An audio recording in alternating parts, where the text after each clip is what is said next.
Guys, स्वागत है आपका स्टडी फॉर नौकरी चैनल पे। और आर एस खुरमी ऑब्जेक्टिव के सॉल्यूशंस को हम डिस्कस कर रहे थे। कोई सी भी एग्जाम की तैयारी करें, ESC GATE, SSC JE, RRB JE, state PSC PSUs, किसी भी एग्जाम की तैयारी करें, इंजीनियरिंग मैकेनिक्स का ये सेक्शन कंप्लीट एक्सप्लेनेशन के साथ मैं ला रहा हूँ। मेरा नाम है उमंग तिवारी और ये इस वीडियो का 14वां लेक्चर है। इससे पहले के लेक्चर्स अगर आपने नहीं देखे हैं तो प्लीज़ उनको विजिट कीजिए। अगर आपको इस वीडियो की नोटिफिकेशन और ऐसे और भी वीडियो की नोटिफिकेशन वगैरह चाहिए तो आप टेलीग्राम चैनल को ज्वाइन कर सकते हैं। अगर आपके पास कोई प्रीवियस ईयर पेपर्स वगैरह पड़े हो जो आप शेयर करना चाहते हैं, जिस पे आप चाहते हैं कि उसको हम डिस्कस करें, तो आप इस पे शेयर कर दीजिए। तो वो हम बाकी लोगों को भी अपनी ऑनलाइन जो साइट है उस पर हम अवेलेबल करवा देंगे। तो आप लोगों के सपोर्ट से ही वो चीज़ें भी शेयर हो जाया करेंगी। इंजीनियरिंग मैकेनिक्स का हम सेक्शन चालू किए हैं और धीरे धीरे हम पूरा सिलेबस को गो थ्रू करेंगे। जल्दी आपको स्ट्रेंथ ऑफ द मटेरियल्स पे नई आर एस खुरमी की जो सीरीज़ है वो इसके कंटिन्यूएशन में मिलनी चालू हो जाएगी। कुछ ही दिन के अंदर पूरी पीपीटी वगैरह बन चुकी है, रिकॉर्ड कर रहे हैं बस। When a rigid body is suspended, अब rigid body अगर suspended है vertically and it oscillate with a small amplitude under its action of force of gravity, इसको क्या कहते हैं? तो एक अगर ऐसी रिजिड बॉडी है उसको किसी भी पॉइंट पे आप लटका देंगे और उसको फिर हल्का सा मूवमेंट देंगे ताकि वो इस तरीके से ऑसिलेट करे, उसको हम कहेंगे कंपाउंड पेंडुलम। अगर एक इस तरीके से वायर है या रोप है या थ्रेड है, उसमें एक बॉब मास कुछ है, उसको बांध के यहाँ से लटका देंगे और वो ऐसे तरीके से ऑसिलेट करेगा, तो उसको सिंपल पेंडुलम कह देते हैं। Frequency of oscillation of a compound pendulum, देखिए अगर होता है सिंपल पेंडुलम तो होता है जी बाय एच। एच जहाँ पे उसकी लेंथ है, इस तरीके से जी बाय एल कह देते हैं, अंडर रूट। अब इस केस में क्या होता है, ये सिंपल के केस में हो जाता है सिंपल, ठीक है। अब इस केस में इसको हटा ही देता हूँ।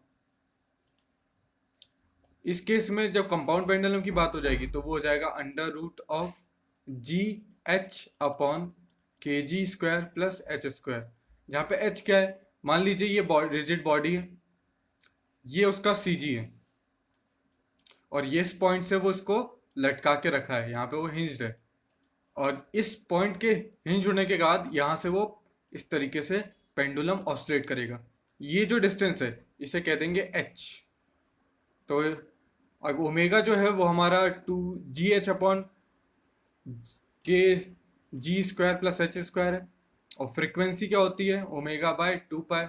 तो इसको टू पाई से डिवाइड कर दीजिए, यानी कि आपका 62 का हो जाएगा C option. Centre of oscillation and the centre of suspension of a pendulum are interchangeable. तो ये बिल्कुल सही है। जो सेंटर ऑफ ऑसिलेशन है और जो सेंटर ऑफ सस्पेंशन है, और वो जो होते हैं वो इंटरचेंजेबल होते हैं, मगर आप अगर मतलब आप अगर उनको इंटरचेंज कर देंगे तो टाइम पीरियड, जो ओमेगा है, फ्रिक्वेंसी है, वो सारी आपकी चेंज होती नहीं है। Equivalent length of a simple pendulum which gives the same as compound pendulum. तो मैंने बताया था G by L under root, sorry, under root L by G है, जी बाय एल से ही कर देते हैं। Under root G by L होती है ओमेगा सिंपल के केस में, और जी एच डिवाइडेड बाय के जी का स्क्वायर प्लस एच स्क्वायर का अंडर रूट होता है कंपाउंड के केस में।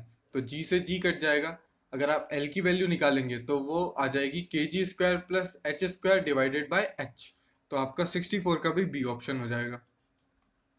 The centre of percussion is below the centre of gravity of the body and it is a distance of. तो ये सारी चीज़ें जो हैं ये बहुत ज़्यादा एग्जाम में पूछी नहीं जाती, पर आप इनको फैक्ट बेस याद रख लीजिए तो बेटर रहेगा। कहीं पूछ ले तो वो हो जाता है के जी स्क्वायर बाय एच, यानी कि के जी क्या है, जो जी के अबाउट जो रेडियस ऑफ गायरेशन है, और एच है सी जी और पॉइंट ऑफ जिस पे सस्पेंशन उसके बीच का डिस्टेंस।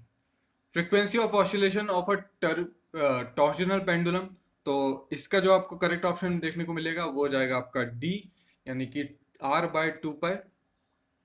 देखिए फ्रीक्वेंसी है तो 1/2 पाई होगा। जी बाय एल वैसे भी होता है, बस के बाय आर आपको और याद रखना है। Which of the following statement is correct, a periodic time of a particle moving with a simple harmonic motion is the time taken by a particle for a one complete oscillation। तो बिल्कुल सही है, तो ये correct है। दूसरा, periodic time of a particle moving with a simple harmonic motion is directly proportional to angular velocity. नहीं, ये इनवर्सली प्रोपोर्शनल होता है, T is equal to 2 pi by omega होता है, तो ये गलत है। Velocity of a particle moving with simple harmonic motion is zero at mean position. Mean position पे क्या होती है, मैक्सिमम होती है, वी मैक्स मिलेगा आपको। और एक्सेलरेशन जो होगा वो मीन पोजीशन पे जीरो होता है, तो ये सारे गलत हैं, ये ऑप्शन आपका सही है। अब maximum displacement of a body from its mean position, इसे कहते हैं एम्पलीट्यूड, मतलब ये हो जाएगा D. The number of cycle per second, इसको कहते हैं फ्रीक्वेंसी, तो ये हो जाएगा A. Velocity of a particle is zero at, तो वेलोसिटी पार्टिकल होती है एंड पोजीशन पे। देखिए पेंडुलम यूं जाएगा तेजी से, फिर जब एक्सट्रीम पे पहुंचेगा तो जीरो होगा, और फिर उसका डायरेक्शन रिवर्सिबल होगा, बीच में आएगा मैक्सिमम वेलोसिटी से, फिर एंड पे पहुंचेगा तो उसकी वेलोसिटी जीरो हो जाएगी और फिर वो रिवर्स करेगा। एक्सेलरेशन जो होगा वो जीरो कहाँ पे होगा, मीन पोजीशन पे जीरो होगा, तो आपका सी, तो D A B C. Motion of a wheel of the car, देखिए व्हील ऑफ द कार जो है उसमें एक रोटेशनल मोशन भी होगा, व्हील घूमेगा भी, और साथ में ये आगे भी बढ़ेगा, तो इसका जो सेंटर ऑफ ग्रेविटी होगा उसका ट्रांसलेशन मोशन होगा, पूरे व्हील का आप रोटेशनल मोशन, तो combined translation and rotational motion देखने को मिलेगा। When a person on a bicycle drives around a curve, he has to lean to maintain the equilibrium. अभी कभी आपने अगर साइकिल चलाई हो या बाइक चलाई हो, कुछ भी चलाई हो, और इस टाइप का अगर मोड होता है ना, तो आपको ना थोड़ा सा अंदर की तरफ लीन होना पड़ेगा। देखते हैं, जो आपने अगर कभी देखा हो, जो हाई स्पीड बाइक वगैरह की जो रेसिंग वगैरह होती है मूवीज वगैरह में, वो अपना घुटना टेक देते हैं, जिस साइड मुड़ते हैं ना उस साइड अपना घुटना टेक देते हैं। उससे क्या होता है, लीन हो जाते हैं वो। तो जब अपना जो उसके उससे क्या होता है, जो ऐसे अगर सीधे रहेंगे ना अपन, ऐसे सीधे रहते हैं, तो mg जो है वो नीचे एक्ट करता है, जब टेढ़े हो जाते हैं तो mg सेंटर ऑफ ग्रेविटी से यहाँ एक्ट करेगा। तो एक जो फोर्स, इसको अगर रिजॉल्व करें तो सेंटर की तरफ एक mg का कंपोनेंट आता है, और वो कंपोनेंट मदद करता है हमें स्टेबल रहने के लिए, तो इनवर्ड आपको बेंड करना पड़ेगा, लीन करना पड़ेगा। The angle of inclination of a vehicle moving along a circular path, तो ये जो एंगल ऑफ इंक्लिनेशन होता है ये होता है v square by r g के बराबर। Tan theta is equal to v square by r g, तो ये मास पे डिपेंड नहीं करता, तो does not depend on mass. The angle of inclination with the vehicle is if the cycle is running at faster speed, तो देखिए v square से proportional है, तो वेलोसिटी ज्यादा होगा तो एंगल भी ज्यादा होगा, तो मोर हो जाएगा आपका। The force which act along the radius of a circle directed toward the center is called centripetal acceleration, तो बिल्कुल सही है। अगर ऐसी बॉडी है और ये घूम रही है, तो एक इसको टेंशन मान लीजिए, एक स्ट्रिंग में टेंशन है और उधर मास है, इसको गोल गोल घुमाएंगे तो एक फोर्स जो अंदर की तरफ लगेगा ना, वो होता है टेंशन, जिसे कह देते हैं, जो टेंशन लगेगी उसको कह देंगे सेंट्रीपिटल फोर्स। दूसरा, इसी स्ट्रिंग में बांध के इसको गोल गोल घुमा रहे हो, अगर ये बाहर जाने की कोशिश करता है, उस वो बाहर जाने की जो कोशिश होती है उसकी, वो उस फोर्स को कहते हैं सेंट्रीफ्यूगल फोर्स। तो सेंट्रीफ्यूगल फोर्स जो होता है वो डायरेक्टेड अवे फ्रॉम सेंटर होता है, तो दोनों चीजें याद रखने वाली हैं। A slope on a road surface generally provide on the curve, तो जो स्लोप प्रोवाइड करते हैं, आपने कभी देखा होगा फ्लाई ओवर जो होते हैं, इस टाइप का जो फ्लाई ओवर है ना, तो ये जो होगा ना ये नीचे पे होगा, और ये जो होगा ये वाला एरिया ये हाई एलिवेशन पे होगा, ये हल्का सा लो एलिवेशन पे होगा। मतलब अगर आप यहाँ से पानी होगा ना तो पानी इधर से इधर मूव करेगा, तो इसे कहते हैं एंगल ऑफ बैंकिंग। तो मिनिमम से एंगल दिया जाता है, पर इससे क्या होता है वो, देखिए बाइक तो थी उसको तो आप बेंड करा लोगे, ऐसे बाइक चला रहे थे उसको उसकी डायरेक्शन यूं बेंड करा लोगे, कार को क्या बेंड कराओगे, है ना। रोहित शेट्टी थोड़ी ना बन जाओगे कि एक साइड वाली कार पे चला रहे हो, तो उसकी क्या करते हैं, रोड को ही बेंड कर देते हैं, तो रोड को बेंड कर देंगे तो फिर बैंकिंग हो जाती है। Ideal angle of the banking जो डिपेंड करता है किस पे, तो वेट पे डिपेंड नहीं करता, वेलोसिटी के स्क्वायर पे डिपेंड करता है, नेचर ऑफ सरफेस पे भी डिपेंड नहीं करता, ये सब पे नहीं डिपेंड करता। बी ऑप्शन आपका करेक्ट हो जाएगा। When a train is rounding on the curve, the side thrust on the wheel flange is provided by raise the outer edge of the rail. तो ऐसे ही करते हैं, जो आउटर एज होती है ना रेल की, उसको थोड़ा ऊपर उठा देते हैं, ऊपर उठा देंगे तो बेंडिंग वाला केस बन जाएगा, तो हमारा काम हो जाता है। एग्री करेंगे इससे। Amount by which the outer edge of the rail is known as, तो इसे जो हम उठाते हैं उसको क्या कह देते हैं, सुपर एलिवेशन कह देते हैं, तो ये भी सही है। In the railway the super elevation is express in the terms of difference between the two rail. तो दो रेल के बीच में जो डिफरेंस होगा एलिवेशन का, उसे ही हम क्या कह देंगे, सुपर एलिवेशन कह देंगे। तो वही है, ट्रू है।